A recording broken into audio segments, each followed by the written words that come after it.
कि हमको वर्गों का योग लगातार है, 1 2 3 4 5 6 इस तरह से जितना भी हो सकता है, ये सभी लगातार है। 1 के बाद 2, 2 के बाद 3, 3 के बाद 4, 4 के बाद 5 फिर 6, सबका वर्ग है। 1 का वर्ग, 2 का वर्ग, 3 का वर्ग, 4 का वर्ग, इन सबका वर्ग है।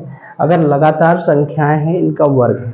या तो ऐसे लिखा रहे या तो ऐसे भी लिखा रहेगा, तब पर भी जान जाएंगे। 1 4 9 16 25 और 36, चूंकि 1 से लेकर 20 तक का वर्ग हमको याद ही है, तो एक हो गया, 1 का वर्ग, 2 का वर्ग, 3 का वर्ग, 4 का वर्ग, 5 का वर्ग, 6 का वर्ग। इन सबका योग अगर निकालना है तो इसका हमारे पास एक सूत्र है।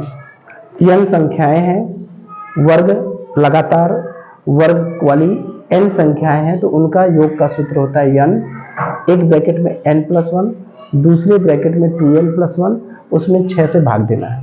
यानी n+1 एक ब्रैकेट में, दूसरे ब्रैकेट में 2n+1 और सबका गुणा करके आपस में 6 से भाग देना है। तो यहाँ पर n की वैल्यू कितनी है, टोटल कितनी संख्या है, 6, यानी n की वैल्यू है 6।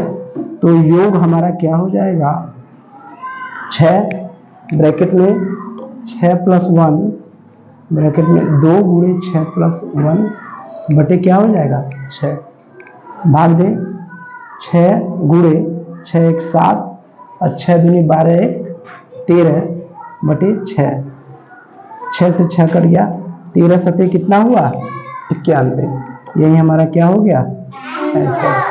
तो इस तरह से अगर लगातार संख्याएं हैं उनके वर्गों का योग निकालना है तो इस सूत्र की सहायता से हम निकाल सकते हैं। n ब्रैकेट में n+1 ब्रैकेट में 2n+1 बटे 6। ठीक है, तो आप लोगों के लिए एक होमवर्क है, अगर इसी में हमने संख्या बढ़ा दिया 7 का वर्ग तो 7 सत्ते 49, तो इसका आप लोग करिएगा। ठीक है, चलिए।